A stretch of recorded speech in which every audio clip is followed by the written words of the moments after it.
How's it going, guys? It's Nutshell here, and today I'm going to get into some of the things that I do every day in order to make rubles as well as progress my account during Escape from Tarkov's kind of wipes, or if you play PVE. Regardless, these all really do help, especially with the new founding raid system that we currently have in Tarkov. So if you're watching this in the future, the founding raid section that is part of this video, you can obviously skip ahead.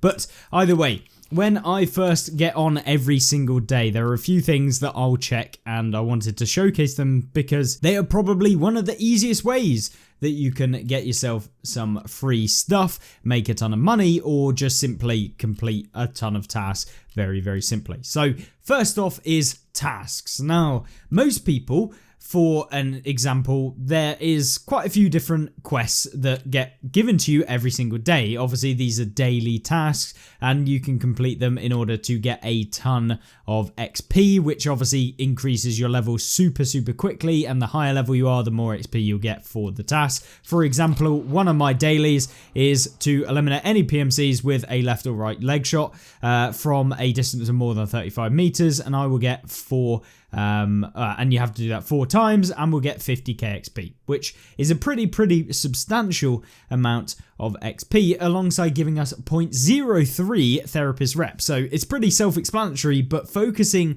on trying to get these done whilst also then grabbing up another simple kind of task that you can do alongside when you are playing, you will find yourself much better off. And I highly recommend that you do actually join the kind of them together, so that you're doing your daily and your task together, so that you can essentially make the most amount of XP in every single one of your raids. And it is definitely worth doing, especially when you start to get towards the end game, because there's often a lot of things that essentially require you to get XP, or at least to level up you need a ton of XP, and the typical tasks that you get don't typically give you a ton of XP. They don't really scale with your level, it's only the level at which you receive those. So if you're going down the line and you're finding that a lot of the ones don't give you that much XP, the dailies are a really great way of kind of getting that XP to begin with. So obviously that is just one aspect. The other thing is making sure that you do the fence task every day. Now, when it comes to fence rep, it's really difficult to get fence rep, at least currently, especially if you play PVE, in order to get to 6 fence rep, because of the fact that there's no real way for you to actually get fence rep other than just simply playing as a scav. Obviously, you can get fence rep by doing car extracts, but once you've kind of maxed those out and you've got the most amount of those car extracts, whereby you're really not getting a ton of fence rep every raid when you are taking them, you'll find that you're going to end up running out of the easy kind of collectible fence rep that you can get through the game. So another great way of doing this is by utilizing the fence rep daily tasks. For example, eliminate any PMC operatives with a headshot as a scav for 0.05 fence rep, which means that this is probably one of the best ways you can get yourself fence rep. So for me, this is a task I will definitely do. It's on Lighthouse, and so all we have to do is make sure that we're going to the different loot areas, and because of the changes that have come in today on the game, or at least on PvE, for example, it's much easier to do. Obviously, if you're playing on your PvP account, it is slightly more difficult to take out the PMCs, obviously, but at the end of the day, it is definitely worth going and doing them. Sometimes you'll get tasks that are almost impossible to complete, which of course it does suck, and it isn't worth actually replacing them, as it costs you fence rep to actually replace. But yeah, it's kind of one of those things that I will prioritize this, especially at the beginning. You can see here there is some extra contracts, and you just want to make sure that you've got these all actually got. And you can see here reaching 5 fence rep and this sort of stuff will give you extra bits and bobs. We'll just accept all of these tasks and make sure that we've got them. And yeah, essentially do your dailies every single day, do your weeklies as well. These give you a ton of XP. And of course, you can see here 150,000. It gives you rubles, so nearly 500,000 just from doing the weekly. And of course, you can replace this if you want to, if you've got over an excess of kind of your rep requirements for the max rep for each of the traders. I currently usually just replace all of the tasks in order to get myself Ragman leveled up. Which of course you can do or you can't do depending on how much money and how much you're willing to spend. Of course, if you have the Unheard edition, you can replace tasks free of charge. We aren't going to do that for the reserve tasks, as we want the fence rep for, or the rep even, for Ragman, so I'd highly recommend doing that. So that was just a very quick introduction, and then to kind of couple that with essentially doing our fence rep and everything with regards to that and the actual reputation. What we do every day and during resets during the day is I will make sure to do all of the barter trades. This is where the found in raid option comes in so clutch, because there are a ton of trades, and we've done videos specifically on this and how you can make money with the found in raid system just by utilizing barter trades, which I'll link at the end of this video, so you'll see it at the end as kind of an end screen that you can click on, or in the video description. But essentially there are a few different things that you can do which will cost money in order to do, so you need a couple million to do, but they'll make you your money back every single time. So for example, this weapon case, we have to take a look at how much a weapon case costs, 3.8 million, and then we take a look at the motors, for example, how much they cost. They're up at about 75 to 80,000, and of course we need 8 of them, so 8 lots of 80,000, 640,000 in total, plus 15 wires, call that another 400k, for example. So up at a million, plus some broken LCDs, about 100k each, so another 400, so 1.4, and then an Acer about 100k, so 1.5 million, and we can sell the weapons case for 3.8 million. Obviously take off the flea commission, probably making in the region of about 1.8 million just from doing the barter trade for the weapons. You can do it every single reset, and I'd highly recommend you utilize this for early cash when you do play the game, or if you are kind of in the late game and you're just wanting to make a bit more money to kind of load out different gears and that sort of thing, you can do it. It does depend on the prices of all of these items. If you're playing on PvP, make sure that you do check the prices. PvE is completely different and the prices will vary massively between the two modes, so don't take this as gospel. Make sure you check prices before you do things.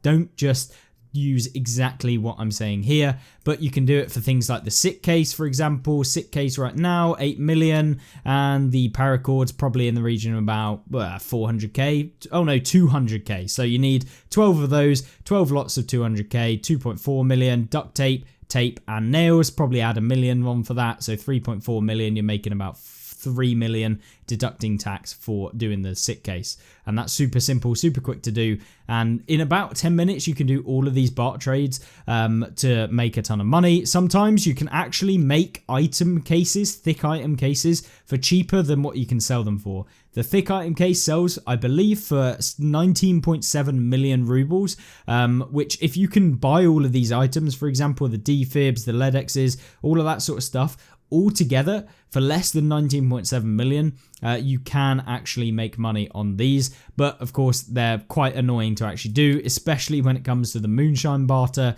and most of the time it's not really worth your time to do, as you'd be better off just going into a raid and farming some money that way. But I thought I'd showcase it. Another one, money case itself, very good. We've gone into it in the video, but if you want that specific video on how to make money using the traders, I'd recommend checking out that video in the description.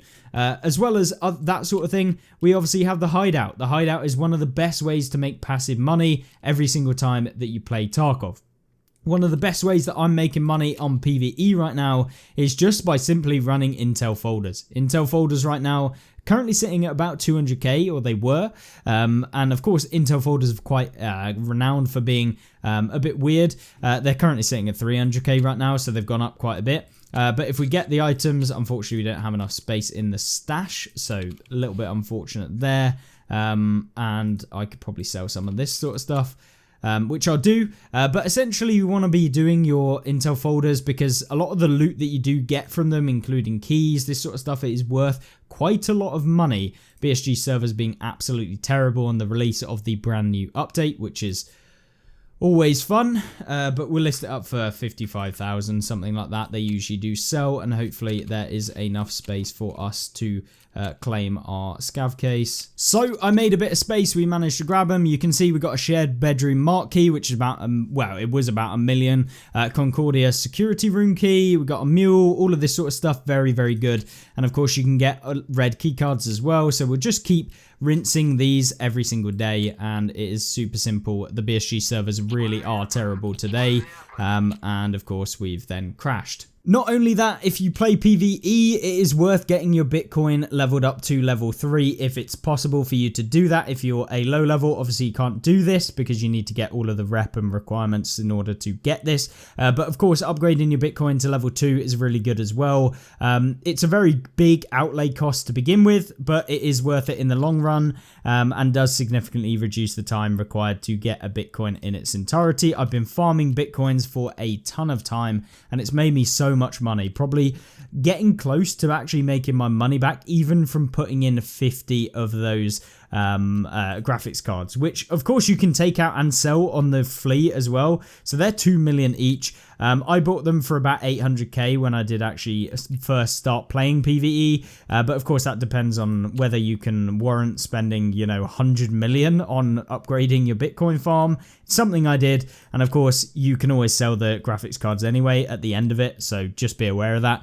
You've got a ton of different trades that you can do in order to make a lot of money as well. So there is lots of different ones. The key ones that I usually do are things like bundles of wires, and you can use that by getting 2 of the actual cords, and they're somewhere in the region they usually sit around 70k, so 140k for those, and the wires usually sell for about 35k each.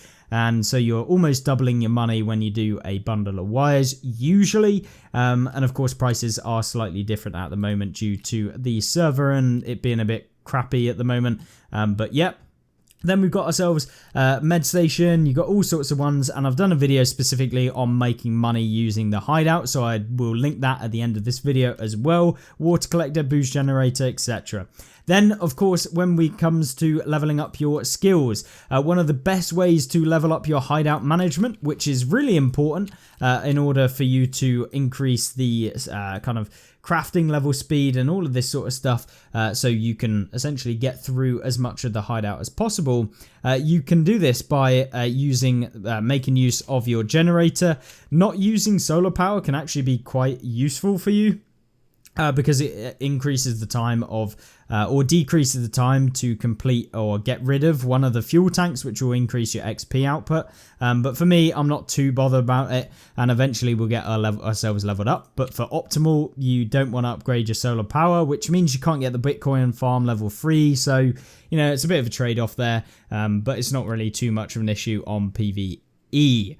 Of course, air filtering unit, you can put in your 3 air filters in here. These will also count towards leveling up your skills, which is really, really important. And then just keeping going with all of your kind of crafts that you possibly can. The shorter the craft, the easier it is to get XP. The longer the craft, obviously I put these on at the end of the night when I'm going to bed, and these will be done by the morning.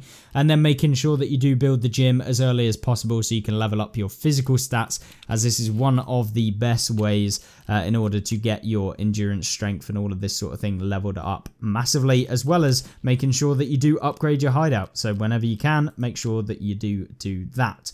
As far as making money on the flea, you can find some really interesting items for very, very cheap. And you can actually do some flipping as well, so you can buy items for quite cheap and sell them for more. Not particularly the biggest thing in the world, and one thing that I do on PvP usually is armor repair kits. These will go for essentially directly to mechanic, and I'll do a video specifically on this and how you can make money just simply using the fleet if you're just in it for trading, which I know some people definitely are, but if you're purely after just money as well, it's a great way to do it. Armor repair kit sell to mechanic for 336k. And often on PvP, you'll find people listing fully conditioned armor repair kits, which impacts the price. If it's half durability, it will sell for less. to mechanics, so you want to make sure that you are getting the full durability ones. You can do it by actually going to the filter up here and putting condition 100, and that will come up with only the 100% armor repair kits. And once you've gone in, you want to just be searching for the max rubles, which you can set as your currency, and maximum of 336, and buy anything that is cheaper than that. And you can sell directly to mechanic for money. You can do this with loads of different items. Keys are another great one to do, because a lot of the time people will list keys for 30k, 40k under what they can just be sold to therapists for. So it's a great way of making money just purely based on that. So I would recommend doing that. But overall, those were a couple of things I do every day and focus on when I first get on. It takes about 20 minutes to do, but it will make you probably in the region of about 5 to 10 mil depending on the prices of the barter trades, alongside obviously going ahead and doing some of the tasks will take much longer, but always checking them to make sure that you are doing it in an optimal way to complete them, and of course go ahead and level up your character and get towards where you want to be at the end of the day. So with that being said, hopefully this video was at least informative to some degree and gave you a couple of things to look at. Of course, check out those videos that I mentioned in the channel description or on screen right now, and I will see you in the next one. Have a great rest of the day and subscribe down below for more. Goodbye.